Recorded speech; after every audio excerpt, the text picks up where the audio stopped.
Isso aqui, pessoal, você que está assistindo em casa, isso aqui é tão forte que eu vou te falar o seguinte. Porque isso aqui é como se a historiazinha virasse a história zona agora. A história zona. Né? E contada com séculos antes de acontecer. Isso aqui é tão profundo. Se você que está assistindo, talvez for agnóstico, ateu, tá? Vou chamar o Bruno Perini para... O Bruno ia gostar dessa parte. Perini, isso aqui é para você que gosta de história, viu? Uma mente tão brilhante como Isaac Newton ficou tão impressionado com o que nós vamos mostrar para você aqui agora, que Isaac Newton escreveu um comentário de Daniel e Apocalipse. Isaac Newton foi uma das maiores mentes brilhantes de todos os tempos, superior a Einstein quase. E Isaac Newton escreveu mais de Bíblia do que de ciência. Inclusive sobre Daniel. Isaac Newton ficou impressionado com como é que uma profecia pode se cumprir com tantos detalhes ao pé da letra. Não é coincidência. Não, o QI de Isaac Newton é entre 190 e 200 estimativo. Exatamente. Nossa, mãe do céu. Mano, pensa nisso. Então, ou seja, o que eu tô falando aqui não é coisa... que vergonha, eu gostava do Tiago quando ele era ateu, agora ele falava só de dinheiro. Agora ele tá falando de Bíblia, caiu no conceito. Pelo contrário, eu acho que agora ele ficou mais sábio. Agora eu falo de dinheiro. E com mais sabedoria. Isso. Você fala de dinheiro, mas não só de dinheiro. Exato. É que antes era só dinheiro. Que pobreza. É tão rico que só tem... É tão pobre que só tem dinheiro, coitado. Não, ele é tão rico que ele tem dinheiro e sabedoria para saber como aplicar o dinheiro. Há uma diferença. Sim. Tem gente que é tão pobre que só tem dinheiro. O Tem Lucão gente tá que é rico, curioso, tem Rodrigo. dinheiro. O Lucão tá curioso. Que é essa interpretação do sonho aí? Vamos lá. Aqui Daniel começa, capítulo 2, depois você pode olhar na sua Bíblia, em casa. Daniel respondeu na presença do rei. O mistério que o rei exige, eu estou lendo o verso 27, o mistério que o rei exige, nem sábios nem encantadores podem revelar, mas há um Deus no céu que revela mistérios, pois fez saber ao rei Nabucodonosor o que vai acontecer nos últimos dias. Ou seja, a profecia ia estender por muito tempo. Isso daqui era em que ano? Daniel era em que ano? Daniel 605 a.C. 605 a.C. Aqui, 605 é quando ele foi para a Babilônia. Uhum. Depois, em 587 a.C., Nabucodonosor manda destruir o templo de Jerusalém.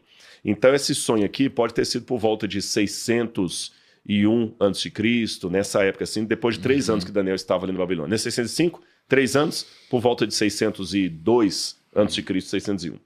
Aí, o Daniel explica esse sonho, aí no verso 38 ele coloca, esse é o sonho e também a sua interpretação diremos o rei.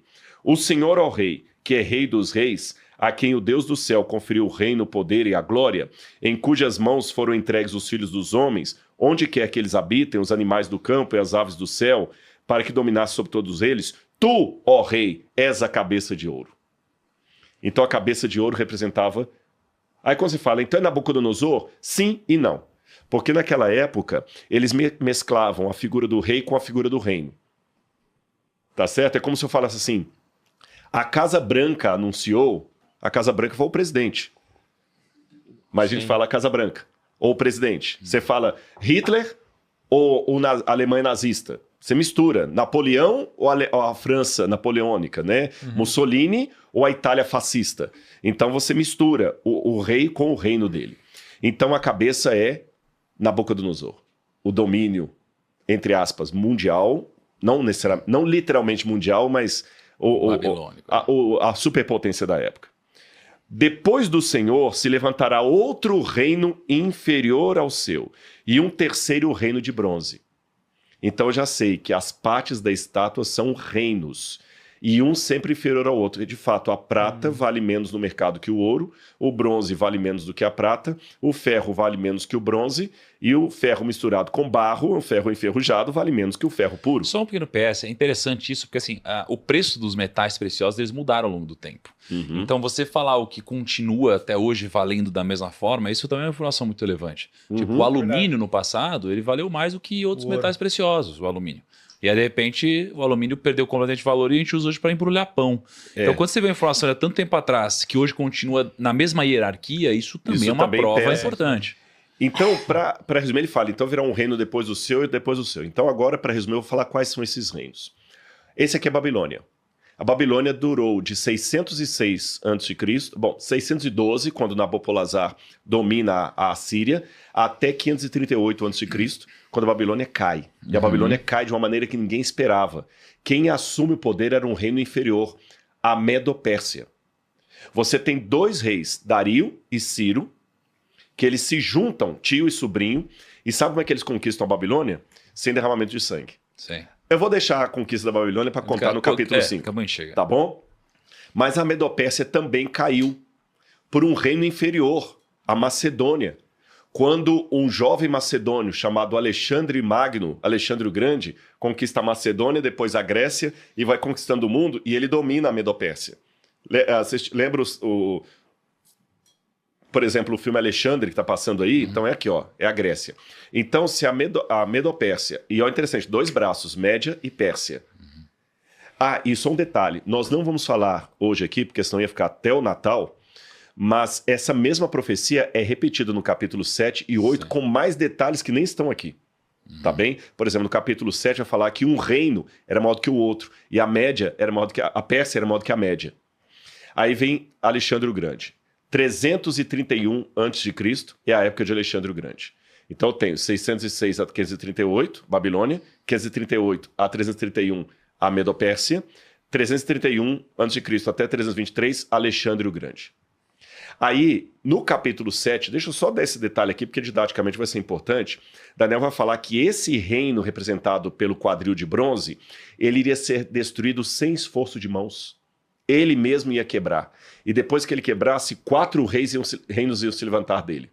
Quando Alexandre o Grande morre, a gente sabe que Alexandre o Grande morre ou envenenado pelo vinho, quando ele morre na Babilônia, em 323 a.C., ele estava fazendo 33 anos de idade, e quando ele morre, ele não deixa descendente, porque o descendente dele foi morto, e quem assume o governo no lugar de Alexandre são, de fato, os 4 generais dele, Cassandro, Seleuco, Lisímaco e Ptolomeu. Até o número da divisão do reino, Daniel vai dar no capítulo 7. 323 acaba isso aqui, aí ele fala do reino demonstrado pelas pernas, um reino feroz, Roma. Começa em 323 a.C., cai Alexandre, depois vem os generais dele, aí Roma sai justamente de um desses reinos aí, e ela começa a sua hegemonia mesmo por volta do ano 160, aquela época e tal, do Pompeu vai conquistar Jerusalém em 63 a.C., então aqui você tem a Roma. Agora eu quero me deter na última parte da estátua. Olha o que Daniel fala. Então aqui vamos recapitular. Babilônia, Medopérsia, Grécia e Roma. Quando chega na última parte do reino, olha o que Daniel fala no verso 41. Você pode ler para a gente, por favor, 40? 41. 41. Como viste, os pés e os dedos eram em parte de barro e em parte de ferro. Isso quer dizer que esse será um reino dividido, mas ainda assim terá um pouco da força do ferro, embora tenha visto ferro misturado com barro. Pode continuar. Assim como os dedos eram em parte de ferro e em parte de barro, também esse reino será em parte forte e em parte frágil.